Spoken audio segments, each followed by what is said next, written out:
Welcome to All In. I'm Terissa Aronson here with the one, the only Sean Boyle, the CEO of the Children's Services Council of St. Lucie County. And you are watching, of course, All In. Yeah, I'm sorry. Yes. I'm slacking. That's the one job I have. I know. You're just sitting there looking pretty. You can see yourself in the monitor today. I'm watching You got you. distracted. So this is a show where we talk about really just how you can be all in the community with some of the nonprofits that you service, and just some of the nonprofits and services available from the chamber. But it's really just about how can you better serve the community. Did you know this about our community? And then my favorite part, we get to recognize the Children's Services Council Community Impact Award winner, which is a frontline worker, I call it. Did you just look off of there to get the right name? Do. You totally cheated, didn't you? If I bring it and it's I'm hiding that I'm next gonna time. cheat. Next time I'm turning it over. So, I call them frontline workers because. Yeah, I mean, I don't know necessarily. I wouldn't necessarily say they're always. I mean, they're frontline workers, and that majority of our award winners are working directly with families. Yeah. Or children. Yeah, exactly. Yeah. So I don't know really. Do we have like a definition, a formal definition of frontline worker? Because I feel like these are people that are working with the Healthy Babies program. Oh, you're gonna go through the 5 categories? Oh, okay, I will. So the Children's Services Council has 5 charges, but they have their areas of impact that they're always working on. And the first one is making sure every baby is a healthy baby. Ding. Okay. Stopping child abuse before it happens through education. By building strong families. We'll give you a half a. Aww. Making sure kids stay in school. Yep. Making sure kids stay off the streets and away from alcohol, drugs, and other risky behaviors. Well done. Okay, very good. So I got them all, except for I said by education, and it's by building stronger families. Right. Okay. But that's kind of a newer aspect to that category. So I give you that one's only like 3 years old. Full kudos. And this is just to show you, Terissa is like the George Martin to the Beatles. George Martin was like the 5th Beatle. Yeah. You're like the 5th Beatle to the Children's Services Council. Oh, that's so nice. And you know what else? I think you take that as a compliment, right? I do. Am I not supposed to? No, you are. You are. Because it's funny to me and all that know me, and then anybody that watched your speech from installation where you were installed as our brand new board chair, you gave it away that I'm not a big fan of. I don't typically work with kids a whole lot. So can I put a little context to that? Yeah. Okay. So I am now serving as the board chair of the chamber, which is a huge honor. And we are so excited to have you. And I think it's new and different, and I think lots of people are excited about it. Yeah. And I couldn't make the installation. That's another whole other story we could talk about. But I pre-recorded a speech, and I sent Terissa a copy of what I was going to say. Yes. I gave her the video. Yes. And then I called you from out of town to say how it would go, and all you talked about was how you thought I roasted you in the speech. And I was like, well, first of all, Terissa, I sent you the speech ahead of time. Did you think I was going to watch the whole thing and read it, the whole thing? Well, I thought you could read it. It's not that long. And then the other thing was everything that you told me that I said in that speech, you have said not just to me, but to outside people. But yet you said I was roasting you. I did feel like you were roasting me. I've said it to outside people, but I feel like I don't say it like in recordings or in massive events. Massive events. Okay. Yeah. But in fairness, but when you said when you exposed me as the non-children friendly person that I am, everybody started laughing. Well, and I was like, yeah, and I might resemble that account. Fairness, I also talked about how Terissa is in the chamber is the voice for businesses in our community, both nonprofit and for-profit. I also talked about how in multiple years leading up to an important date for us, you championed the Children's Services Council and our efforts. And you quite frankly told everybody you're not really into children when we gave you the award for Champion for Children at your acceptance speech. You happened to mention that. So I don't think I gave away any secrets here. And it's not that I don't like them. I didn't have babies of my own. I ended up with children later in life, which was about when I was equipped to handle it. But it's not I don't know. You are a champion for children because you are a champion of nonprofits. You're a champion of the effort to serve children, even if you don't like to provide you're not going to receive the community impact award because No, it's because I'm for not going that to be a frontline worker. Yeah, I'm not However, going to be you that. are truly a champion for children for all of the efforts that you do to support nonprofits, Yeah. and quite frankly and selfishly, the efforts that you do to help the Children's Services Well, I believe Council. in it, and you and I have talked about it a million times. It's an economic engine that could, and people need to be realistic about that. And if they don't think they're benefiting from children's services because they don't have children, they're wrong. You know, Right. your workers are, your servers are, the people that work at the grocery store are, like all these people, they can only fulfill their positions because of the programs of the Children's Services Council. So when all those retirees, and I get it, they're like, well, why do I want to support that? Because everybody that is getting your groceries, you know, bagged, ready, serving your meal, they need this to be able to be at work. If we want a healthy and safe community, we have to think about families. Yeah. That's the bottom line.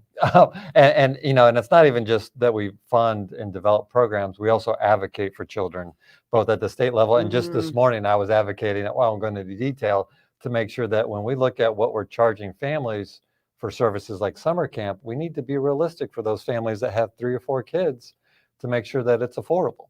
Yeah. And if not, partner with us and we'll make sure it's affordable. If you have 3 or 4 kids, I'm going to guarantee you it's not affordable. Well, that's my whole point. On any level, it's not affordable. I mean, our producer has a few kids, and it's, yeah.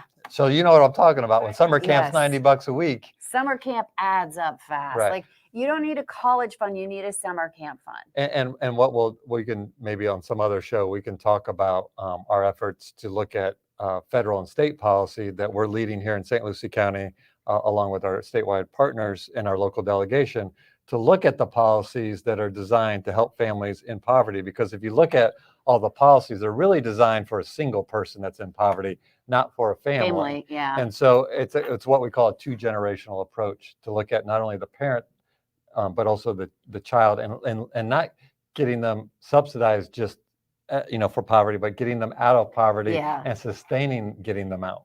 Yeah, because we've talked about it on the show before, I think, too. There's no incentive sometimes to stop receiving benefits. Right. Because it's a fiscal cliff. It is. It's like, okay, I can make it. Oh, I can almost make it. Well, now we've booted you out of the program and you're nowhere close to making it. Exactly. Yeah. So, all right, well, very good. That was some good stuff about Children's Services Council, though. And I think it's important. And about Terissa. Yeah. Just saying, and the chamber, of course. My mom says I came out of the womb not like, I don't need kids. I'm good.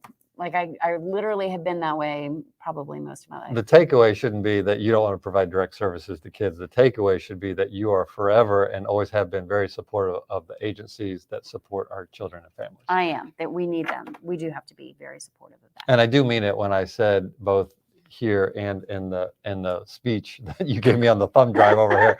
The speech is that the chamber is the voice for businesses and I believe the premier voice for businesses of all sizes in our community. Oh, thank you. I hope so. We certainly try. And Definitely. You've always had a frontline seat to everything I do. And you realize the advocacy portion of it that people don't really see because we don't have a breakfast for advocacy. No, you're not like, hey, we have today a networking breakfast. I met with these commissioners and these people to address impact fees. That doesn't get promoted a lot, but that's the stuff that you're doing every single day. It is. I actually did meet with the commissioner. That's what I'm saying. And that makes the entire, that's huge for the business community. So both behind the scenes and in front of the scenes, truly the voice of business. met with a commissioner or two commissioners. Well, I've met with the mayor and 2 commissioners in Fort Pierce because we're pushing some regulatory process stuff through policy changes that will help out businesses in the long run. So I had a commercial realtor, a well-known one that's very respected, come to me with a problem. And so we drafted some stuff that we thought they could push through policy. So that's what I did today. We do a lot of that. And a lot of times I draft it myself because I find that if I draft it, write it up and give it to them, it's easier to get it up the hill. Oh yeah. Oh, definitely. Yeah. So I find myself writing policy. I am not a all big the time. champ. If somebody's like, hey, let's work on a proposal together, I'm like, just tell me what you want me to write. All right. I'm not a group writer. No, my That's not favorite me. is, can I get a reference letter? Sure, write that up. I'll be happy to read it over and put my name on it. 100%. Yeah, Yes. 100%. Like, I don't even know what you wanted to say, so just tell me. And I think that people that I work with, like when they send it to me, they say, put your name here. Yeah. Oh yeah. Yes.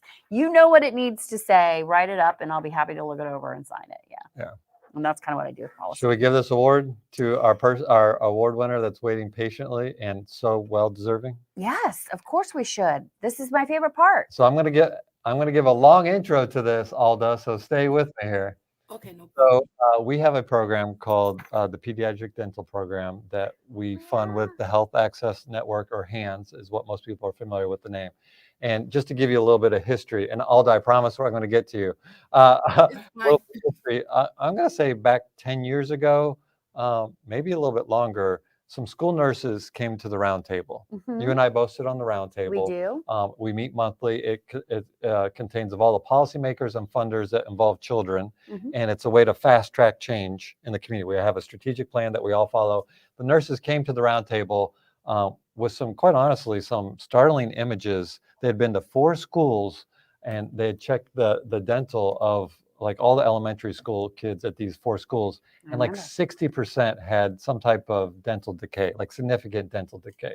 And so fast track, I think 6 months later, this pediatric dental program was started. And we had a superstar in Irvin that Loved spoke Irvin. multiple languages and just was phenomenal. Well, as we want, Irvin, grew, and he's actually in dental school. And we were concerned on whether or not we could find somebody just as big of a rock star as Irvin was. And we were a little worried there, but we found Alda, and I say we, Hands found Alda, who is a rock star in her own right.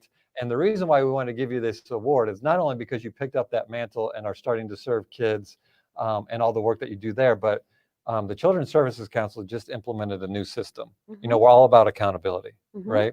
And we want to make sure that and it's about accountability with our agencies, not just to be like, you did a good job, you did a bad job, just to make sure that we're serving the community well and how we're serving the community. So we implemented this whole new system, and it's pretty robust, but it's entirely different. It's going to get us a whole nother level of data to support our community. And Alda has been the superstar. I can say that definitively. The superstar in adopting this system, and her and I have brainstormed so many different ways that she wants to use the system. So not only are we giving her this award because of all the great work that she does, but also because she's embraced this new system of accountability and really made it work for her. So our Community Impact Award winner, because I told you it was going to be long, He did warn me, is Alda from the Pediatric Dental Program with the Hands. And Alda, of all the times that we've talked, I've never heard your last name spoken, and I don't even want to attempt it. So can you tell us how to spell or pronounce your last name? Demostin. DeMonste. Yes. DeMonstin. Yes, perfect. Alda DeMonstin is our Community Impact Award winner, and we'll be happy to hold on this to you forever until we have a chance to give it to you. We're gonna do a coffee thing where we give it to everybody. We should. You know what we should do is invite everybody to coffee with the mayor. Oh, that's a good idea. Invite everybody to coffee with the mayor. We already got like pastries and everything there. I'll ask for more. I'll pay for more. Okay. And they come down. Okay. But anyway, Alda, big congratulations on receiving this award. So very well deserved. And I know you're fairly, how long have you been on the job now? Well, like maybe 3 months, pretty much. 3 months. Yes. Oh my gosh, you've done all this in 3 months. But I have to be honest, I'm honored for the award, but I have a passion for the community and helping kids. So that's kind of why I shifted to this position. So I'm actually enjoying it. So I'm really honored, and thank you for supporting me. Look, she's a superstar when she's been on the job 3 months, and she's already caught our attention of being a superstar. I know. That's like such a short amount of time. So that's great. And I really think, like I told you, Sean, all the time, I think you guys came at the right time, because as soon as I took over, I can see where changes needed to be made. I was actually working on that process, and you came along. So I'm like, oh, that's perfect. So thank you. It's actually working perfect for me now. Thank you. Good. Good. Alda, so this doesn't get talked about a lot as much as like children's health care and stuff. And we have Florida Kid Care, which gives kids access to physical or general physician. But how important is dental care in school? There's been so many studies. That's what I've learned from the roundtable, is that this really impedes learning. It's not just about, it's not at all. Any of our viewers or adults, if you've ever had, there's the 3 worst pains are ear aches, back pain, and teeth issues. You can't concentrate. It affects your behavior. If you've got, and believe it or not, for most women that have kids, tell me toothache is worse than labor pain. That's from experience. Most people compare toothache with labor pain, and they're saying toothache is worse. I believe you. Yep. So But yeah, so I'm glad that there's been a program dedicated to this. There has been for a while, but it really does impede learning, and a lot of times they have infection or abscess or even cavities. Bad cavities hurt. So Yes. this is so important. Tell us what you do, really. Actually, what does this program do? So basically, it's a off-site program. Basically, what I do, I go to the schools and I screen the kids. If any of them have cavities, I try to look for a local dentist in the area that will accept their insurance.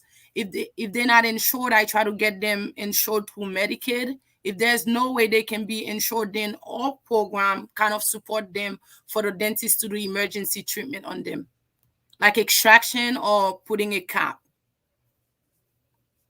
I So mean, and basically, think about it's a screening and preventative program to prevent them from having cavities by applying fluoride. So I try to see them at least once a year or every 6 months so we can apply fluoride to their teeth.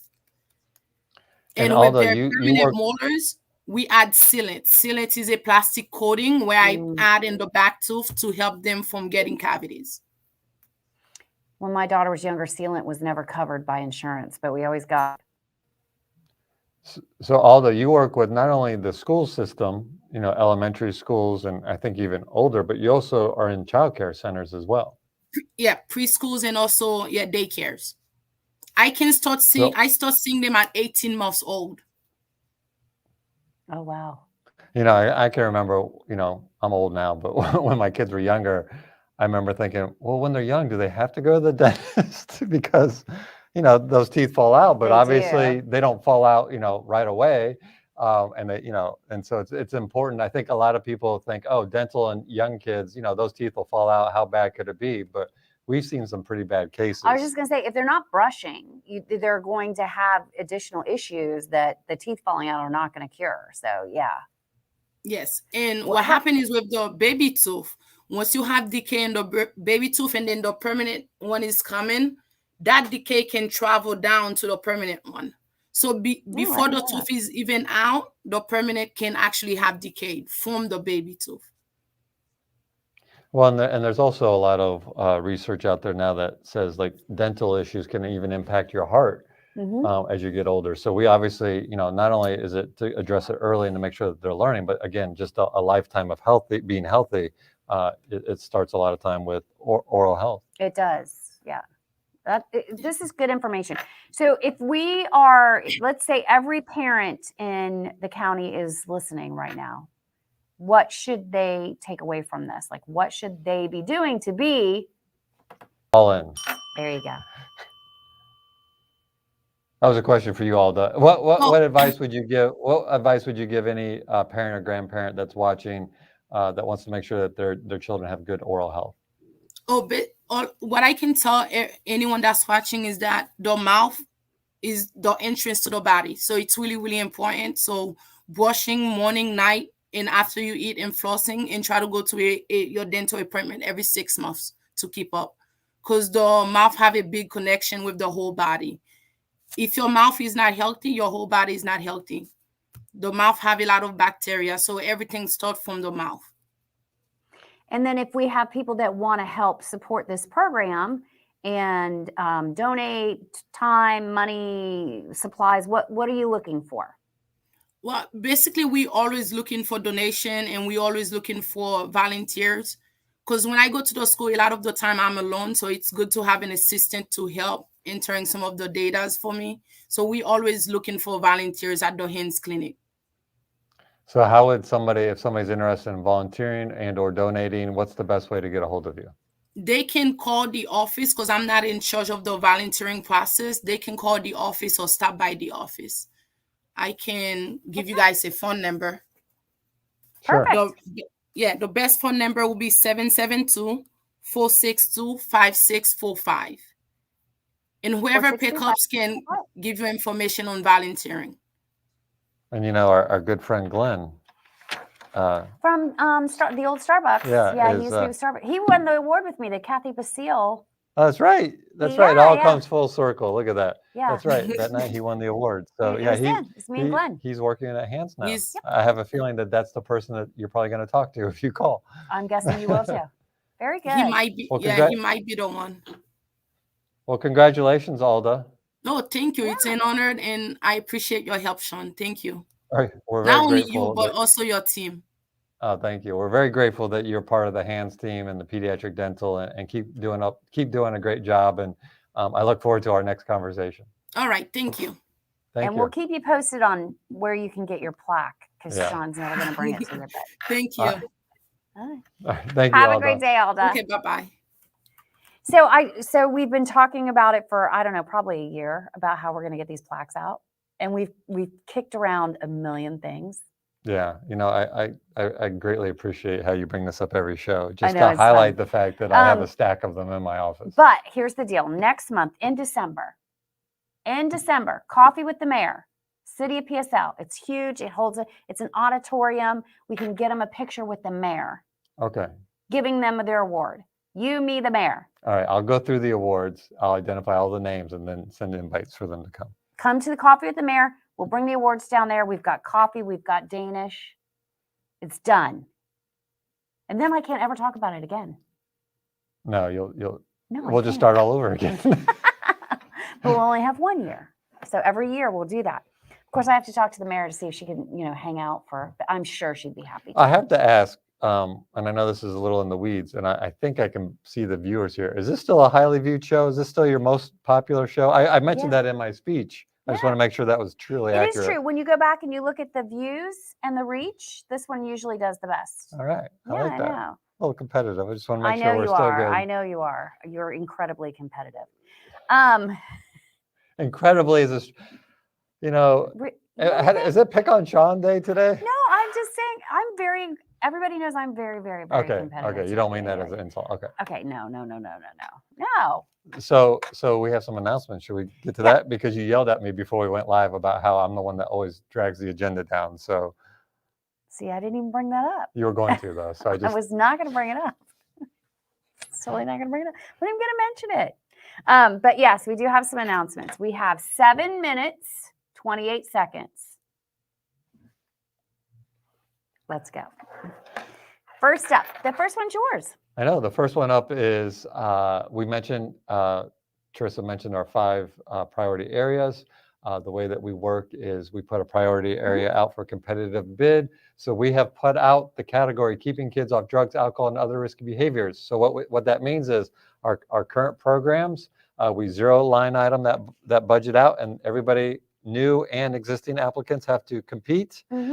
It's an application process you can see on the screen. We released it this Monday.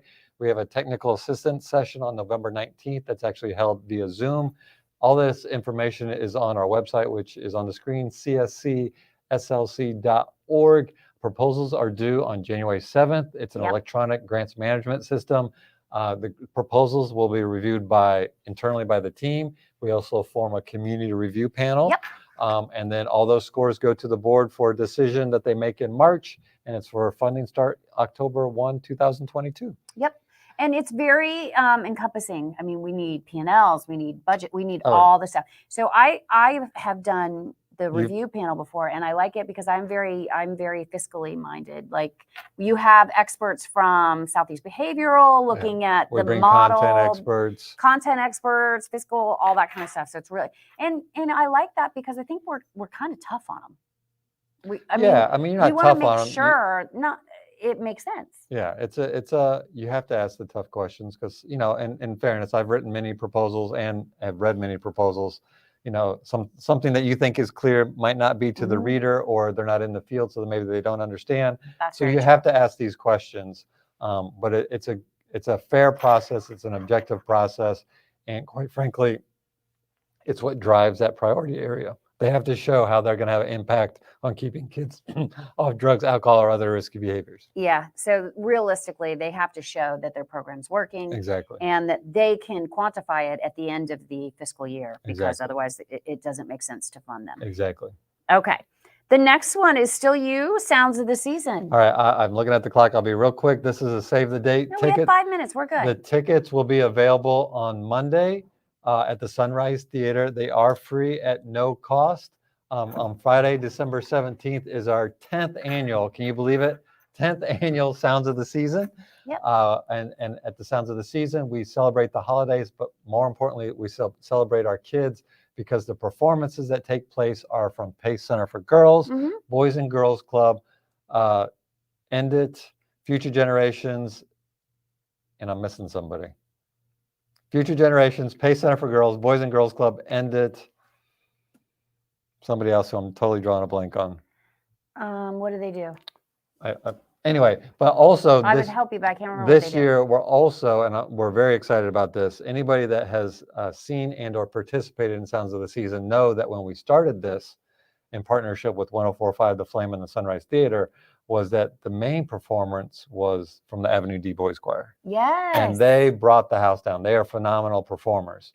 And that program has kind of, faded away and is no longer operational. Oh, I But didn't know that. we thought for our 10th anniversary, let's see if we can identify some alumni to perform. So we actually are having alumni from the Avenue D Boys Choir close out the show on that Friday. And what's cool about it is, I don't know if people are familiar with the band, the local band Apollo Vega and the Vega Tribe.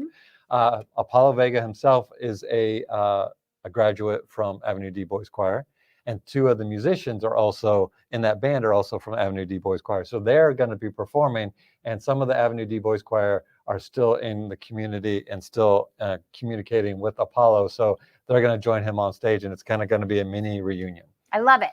So we're very I didn't know excited. the Avenue D Boys Choir, it was sort of not in operation anymore, although I hadn't heard about them in a while. So I guess, Yeah, it's but been they a got few kind years. of big and they were traveling the world, and then, yeah, okay. Yeah, it's, a program, accountability. You got to sustain it and keep up the membership, hard. and it's hard. Yeah, it is. I definitely know that.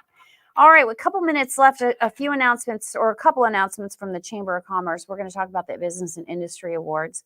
We try to do this annually. I think it's been a couple years because this is our biggest group event. We typically have about 400 people that come out to this.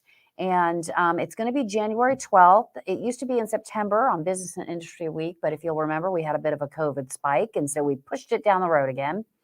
But we had decided to do different pods throughout the community.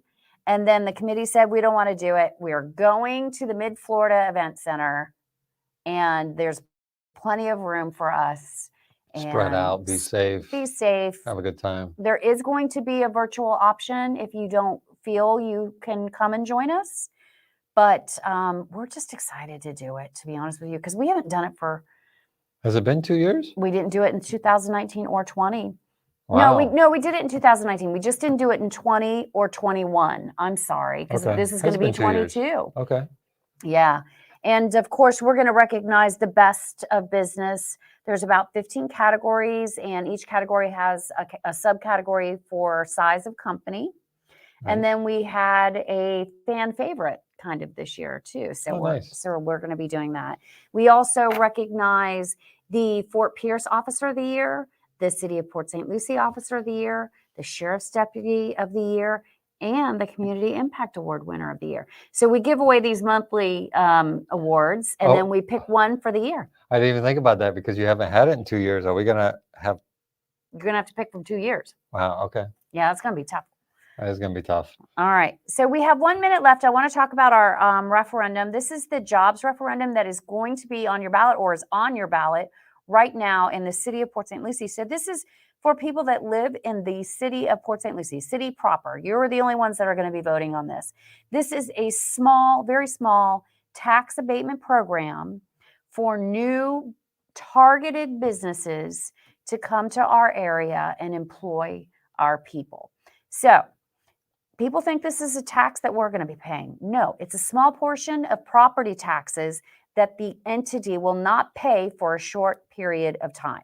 So in the city of Port St. Lucie, they have a 5.6 millage on the property tax card.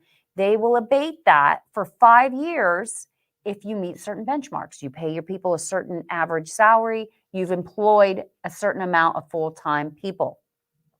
After 5 years, they'll see if you've met those benchmarks, they'll go to 10. It doesn't cost you anything. And if we don't have this, which is already in place, we're just renewing it, we are going to lose the opportunity to have some of the big businesses like FedEx and Amazon that are coming in right now. They will not come. They will stop coming. It's an incentive and attractor for businesses to come into our area. Yes, we need it. So I am encouraging you to vote yes. It doesn't cost you a thing. And frankly, if you vote yes and we get a higher median wage in St. Lucie County, it will bring more benefits to you, more amenities to you down the road. All right, so we're out of time. I want to thank everybody for viewing today. I want to thank even the future viewers that are going to view this later, because that's where we get the majority of them. And of course, congratulations to Alda. Thank you to Sean at the Children's Services Council, and of course, Indira, who keeps us straight here in the And a big studio. thank you to Terissa as well. Thank you. Thanks for watching, everybody. Have a great day. Be all in.